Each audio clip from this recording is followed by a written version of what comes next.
Capítulo 4 Redefinindo perdição. O irmão mais velho ficou com raiva e se recusou a entrar.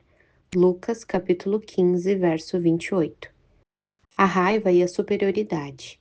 Para se referir ao pecado e à salvação, Jesus muitas vezes emprega como metáforas as ideias de estar perdido e ser achado.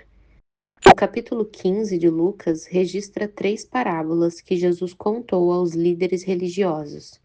A primeira diz respeito a um pastor que percebe que uma de suas ovelhas havia se perdido. A segunda parábola conta a história de uma mulher que se dá conta de haver perdido uma de suas moedas.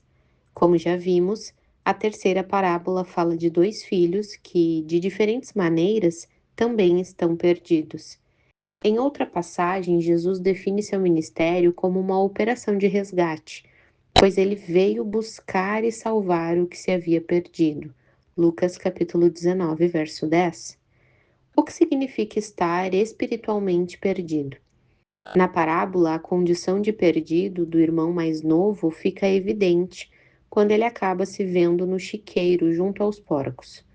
Por causa do seu comportamento insensato, indisciplinado e de autogratificação, ele fica sem amigos, sem dinheiro e sem recursos. É um comportamento que arrasou completamente sua vida. Nessa hora, o irmão mais novo percebe que havia se perdido pelo caminho e volta para tentar reconstruir a vida. Nessa parábola, no entanto, Jesus deseja que observemos outra forma de perdição, uma forma mais sutil, porém não menos devastadora.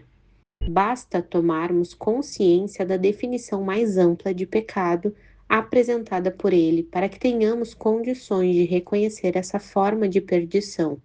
E é muito importante que tenhamos essa consciência. Passaremos a chamá-la de perdição do irmão mais velho. À semelhança do outro tipo de perdição, esta também é causa de muitas tristezas e conflitos em nosso mundo. Se prestarmos mais atenção no irmão mais velho, poderemos detectar as características dessa perdição. Observamos que o irmão mais velho ficou com raiva.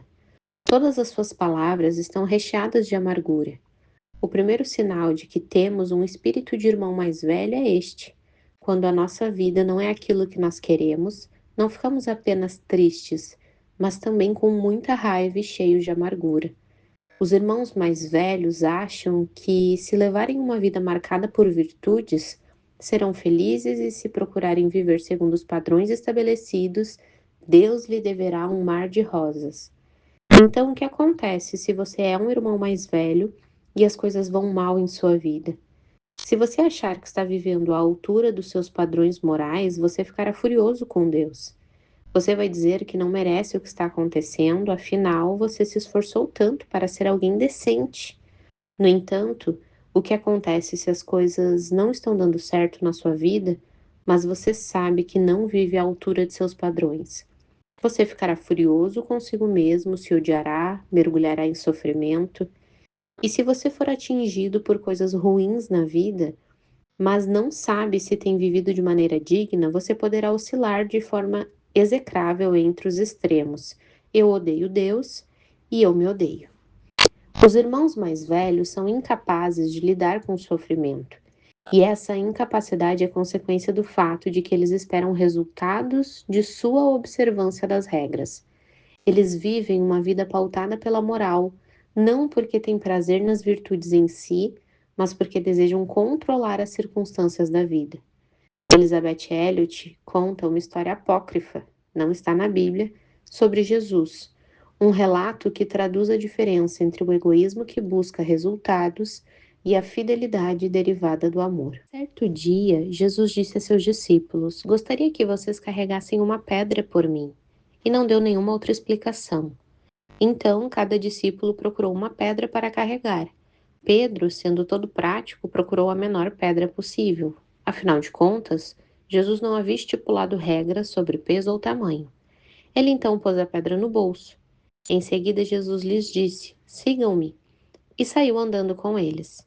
Por volta do meio-dia, Jesus pediu que todos se sentassem. Fez um gesto com as mãos e todas as pedras se transformaram em pães. E então disse: "Está na hora do nosso almoço."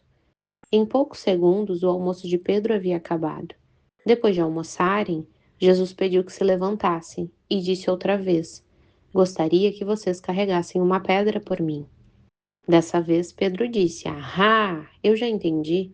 Então olhou à sua volta e viu uma pequena rocha. Ele a levantou, colocou em suas costas, apesar do peso e da dor que o fizeram se curvar. Mas ele pensava: Mal posso esperar pelo jantar. Então Jesus lhes disse: Sigam-me. E saiu caminhando com eles, mas Pedro mal conseguia se manter de pé. Por volta da hora do jantar, Jesus os levou até a beira de um rio e lhes disse: Agora cada um jogue sua pedra na água. E assim eles fizeram. Então Jesus lhes disse: Sigam-me. E novamente saiu andando. Confusos, Pedro e os outros discípulos olharam para ele. Jesus suspirou e disse a eles: Vocês não se lembram do que foi que lhes disse? Aquilo que pedi que fizessem? Por quem vocês estavam carregando a pedra? À semelhança de Pedro, os irmãos mais velhos esperam que sua bondade pague dividendos, e se isso não acontece, instalam-se confusão e raiva. Se você acha que bondade e decência constituem o meio pelo qual passa a merecer uma vida feliz nas mãos de Deus, você está consumido pela raiva, pois a vida nunca é aquilo que desejamos. Você sempre achará que merece mais do que está recebendo e que sempre alguém estará se saindo melhor do que você em algum aspecto. Então perguntará: por que ele não eu? Depois de tudo que fiz, a culpa por essa amargura é sua. Ela é fruto não da prosperidade da outra pessoa, mas de sua tentativa de controlar a vida por meio de seu desempenho. A intensa reação de raiva que isso causa pode não transformá-lo em um assassino, como no caso de Salieri, mas sempre o deixará sem chão de variadas formas.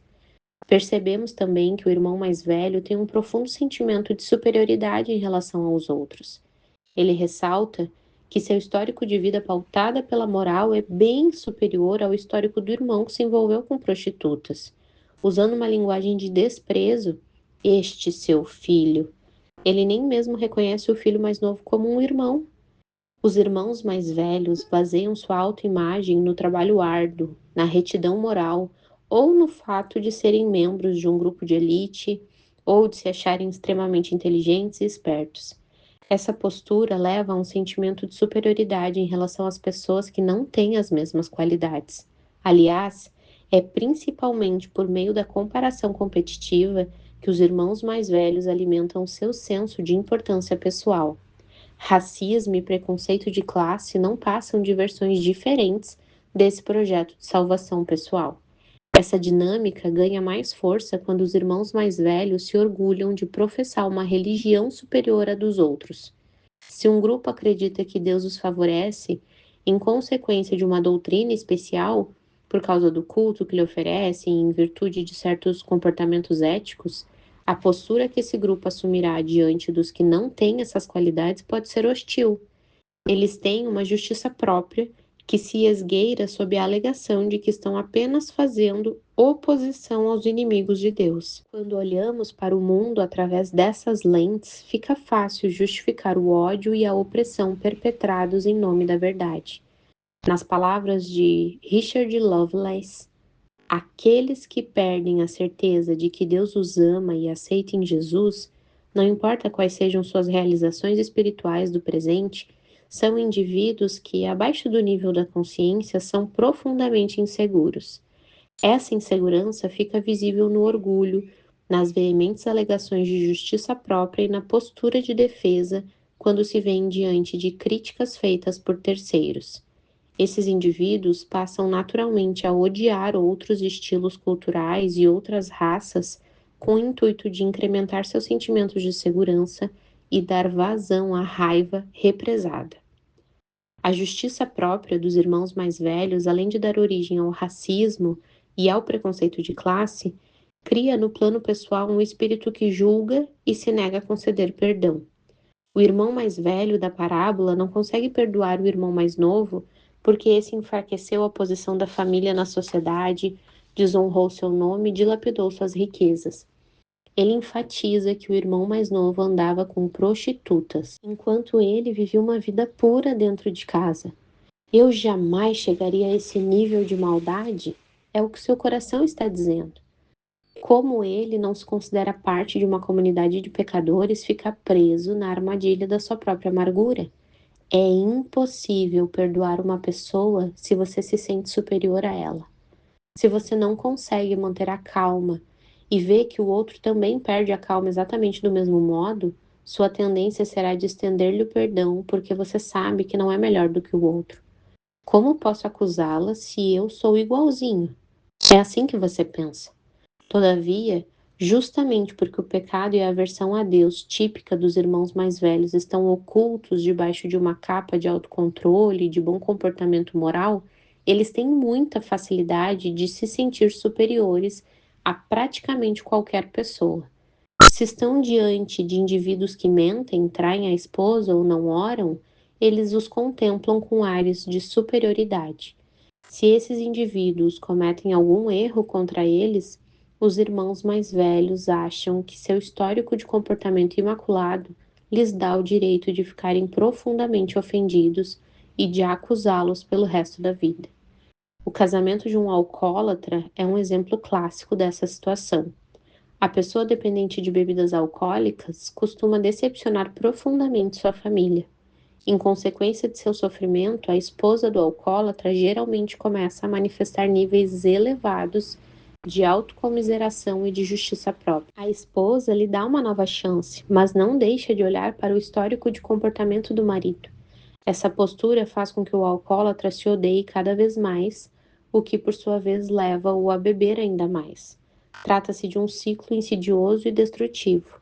Com o intuito de fortalecer a imagem que tem de si mesmo, é possível que o irmão mais velho sinta a necessidade de um irmão com desvios crônicos de comportamento, alguém que ele possa sempre criticar, de modo que, em seu processo de autogratificação, ele simplesmente acabe tornando mais difícil para o outro admitir seus problemas e mudar de vida. Quando o filho mais novo se desvencilha de sua postura de negação e o pai o acolhe de volta, o irmão mais velho percebe que o ciclo foi interrompido e dá vazão a toda a sua fúria.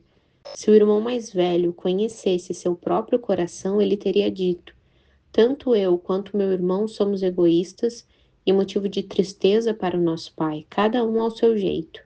Não tenho o direito de me sentir melhor do que ele. Assim, ele estaria livre para estender ao irmão o mesmo perdão que o pai lhe havia concedido.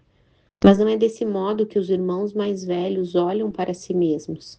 A raiva que eles sentem é uma prisão que eles próprios construíram.